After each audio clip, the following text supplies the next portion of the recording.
Okay, I'm going to show you, I'm on section 8 now of The Secret Life of Cats and Dogs, and row 3 has a new stitch that I've never done before, but I have figured it out, and I'm going to share it with you. If you look on the instructions, it says edge stitch, which is on the right side. You knit 1, purl 1, knit 1, purl 1. Then you're going to knit 3. And then with your yarn in the back, you're going to do this. Insert the right hand needle into the center stitch 3 rows below, into the stitch above the purl bump, because on the 3rd row below you have knit 3, purl 1, knit 3, purl 1 all the way across. So you're going to do it above the purl stitch in between the 2 knit 3s. You're going to drop a loop of the working yarn to the height of the current working row. This is important because you don't want it to pull tight.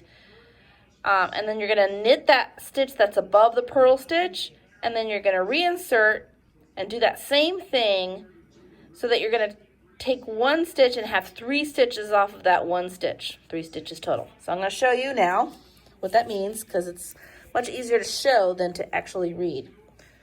All right. So here we go. This is one that I've already done right here. These 3 stitches right here. You can see they're all going into that row below, and there's 2 of them that are really long, and then there's one in the middle, which is right up in the row above. So, and then I've knit 3 right here. These are just 3 normal knits. Okay? So now I'm going to do that stitch again. So I'm going to... So this is 1 row below is this purple stitch. You can see right there, that's 1 row below. This is 2 rows below, and this is 3 rows below. So I'm going to go into the middle of that stitch and knit it. And then loosen it way up. Then I'm going to knit the stitch above those purl stitches. Then I'm going to go again, and you can see where it is. It's right here where it's really long. I'm going to go back. Ooh, ooh, ooh, ooh, ooh, ooh. Oh, poo. Wait a second. I dropped the stitch. Hang on.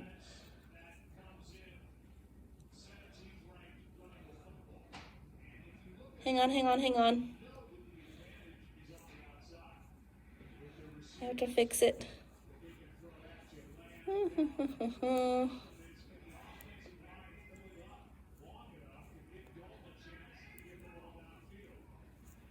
Fixing right now. Okay, so that I'm knitting the stitch again because I dropped it, and I have to knit it again. So there it is, knit it again. Okay, so now I'm going to go below again. So make sure you don't drop that 1 stitch. Go back into that stitch. You can stretch them out at this point. And knit it through. There we go. So now you can see I have 3 stitches. I have to draw that one up, let it loosen up, and draw it through there. So you have these 3 now in the 1.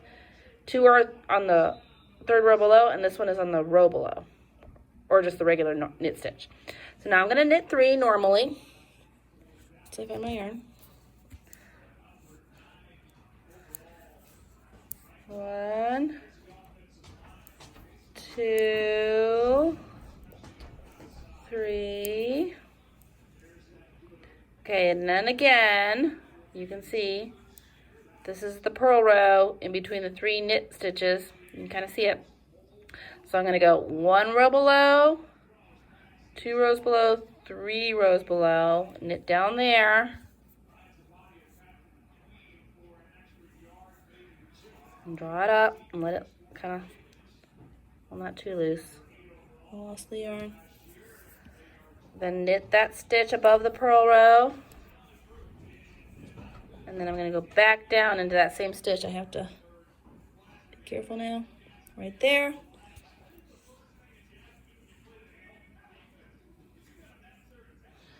Okay, and then knit 3. So that's how you do row 3. I'm going to do another video once I finish this row on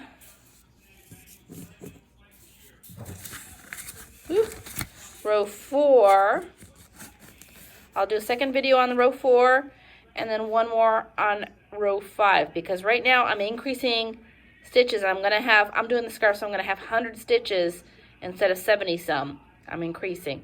This is row 4, I'm going to have the same amount of increased stitches, but then on row 5, I'm going to decrease back down to 70 again, because I'm doing the scarf. If you're doing the cowl, you're going to have 102. So I will post the second and third video on those 2 rows.